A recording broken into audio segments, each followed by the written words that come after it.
एगो बात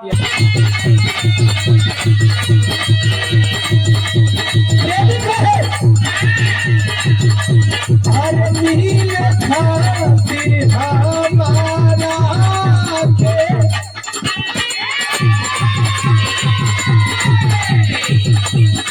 अरे वही भेजो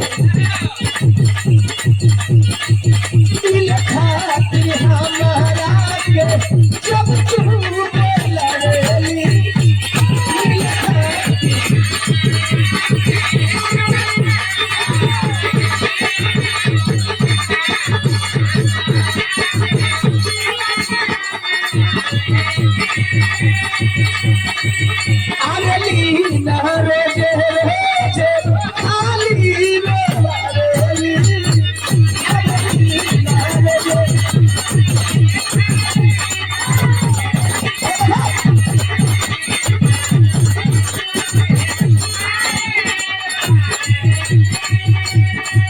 प्यार भरा पुरस्कार जिनका आपके द्वारा सम्मान किया गया भैया के प्रणाम। आपकी व्यवस्था इसी तरह हमेशा सलामत रहे।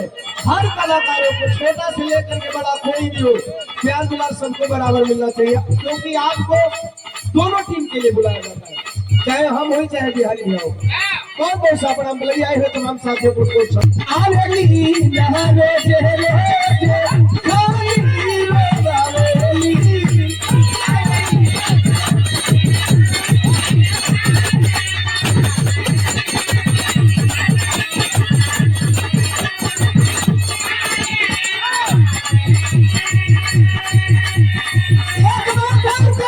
अरे हथा छोड़ के दली दूसरा के सफला तो चले पाए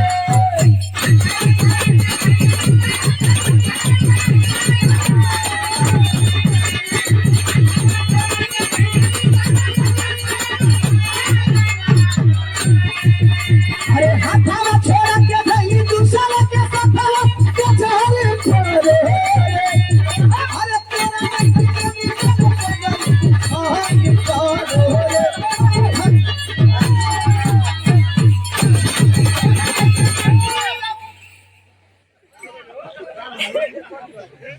ओहे भाई जब हम करीला एहनु बा हमार पावर भी रे से खेलली ना प्यार वाला खेल रे मोदा उजो लइका लक्ष्मी से कहले नचले बा उहे गौले बा अरे सब का में एक टेक हा खाली दीवानवा में पावन बिरे हो देखे मार करनी सुधर करना आशी कहा था अरे हमारा से खेलनी ना प्यार वाला खेल रे अब तो लोग लगा उधर का अब तू लोग का टेस्ट होता तू लोग सिखले बड़ा कि नहीं अब तोरे चलते है ई गनी थर्ड ईयर में फेल अरे वाह भाई दूसरा यार संग खाई भी का पीछाऊ चहारे पाले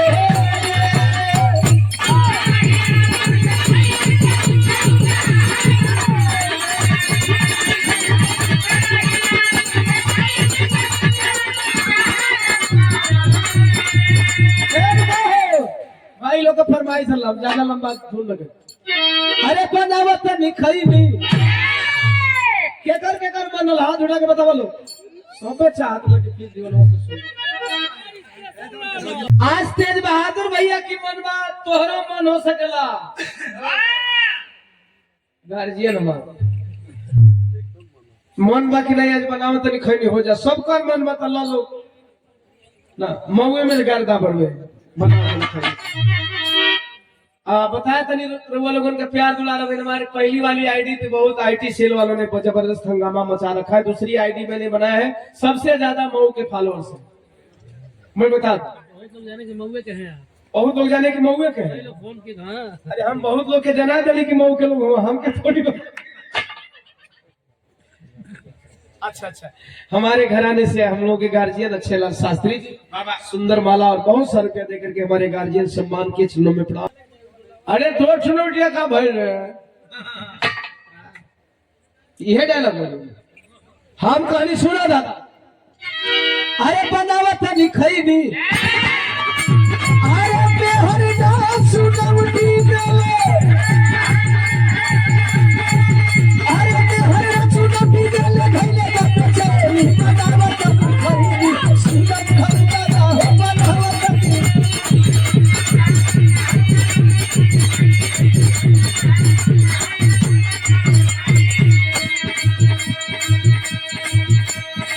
का हुआ मर्द बहुत चलाक होलन मर्द बहुत चलाक होलन कन्हैयालाल यादव जी मर्द भुलवावे के जाने लन ये कहला नहीं तो के बिहाने ना हम हार बनवा के दे दे हम वो काम निकल जाई भले धगवे न ले आई लेकिन वादा करी बहुत बड़ा बड़ा मन तो बेला तो खाली फुलकी में मान जाले यही से कही ना कि आपन लइका आ दूसरा के मेहरारू सबके अच्छा लगेगा। हम आपको दिल काहे के लिए ना आप बनारस से आई बनी वो केहू के होई वो दिल कोई के होई तो वहाँ का दिल टूट जाई ऐसा ना कर जाई यहाँ के बतावत बन कोनो मेहरारू बहुत बकावा चल ये तो है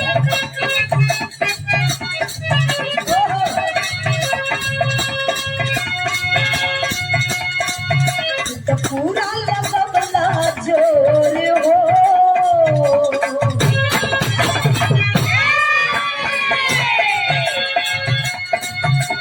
पूरा लगवला जोर हो देखिया हमारी कबूतर हो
आज के जमाने से पहले के जमाने से कितना परिवर्तन हो गई।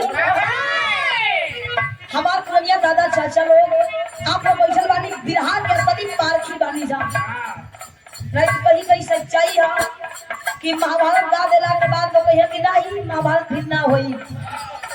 अब तक बस 7 बार रामायण महाभारत लोग सुनल नहीं के चाहत लेकिन बहुत अच्छा लगा कि आप लोग रामायण महाभारत आप लोग सुनत बानी फरमाइश होके गवावत बानी। यही से कही कि आज के जमाने से पहले के जमाने से कितना परिवर्तन हो गई। पहले देखा उपेंद्र लाल यादव जी पहले शादी ब्याह अगर होए पहले शादी ब्याह होके तो नाचे वाले बाहर से आवत रहलन खाना बनावे खातिर अगल बगल के लोग गांव के लोग खाना बना के पूरी बारात के पूरे गांव के लोग खिया ले। लेकिन अब सीधा उल्टा हो गई। पहले नाचे वाले बाहर से आवत रहलन खाना बनावे खातिर लोग घर के बनावे। अब कितना उल्टा हो गई। अब तक खाना बनाए वाले बाहर से आवत बड़न नाचे खातिर खानदान तैयार कर। इस सच्चाई है पहले ससुर भसुर के बहुत लाज लिया आज कितना अच्छा लगत बा माता बहन वही लेकिन पर्दा में लगाई हो केहू ना देख पावल कितना पर्दा में लगाई। ससुर भसुर के मतलब होला पहले भसुर ससुर भयो कितना मतलब होके कि अपने से बड़े लोगों बड़ी कदर लोग करे सामने नहीं जाने। लेकिन अब तक भसुर बुलेट ले लेबा भैया पीछे जींस टी शर्ट पहन के बैठे थे। वो कौन घरिया के ने धर ले कहीं रुक लग जाए। वो भैया वो अपन गोड़ हाल खाल को बैठे थे। भसुर का तो गिर जाओ कि मुझे पकड़ लो घरिया के तब वो नहीं किसी कहीं रुक लगेगा। जमाना कितना बदल गई। ये देखा मास्टर पूर्वी छपरैया बिरहा के श्रृंगार होला। पूर्वी छपरैया बिना बिरहा अधूरा होला। कोनो मेहरारू कहे कैसे मास्टर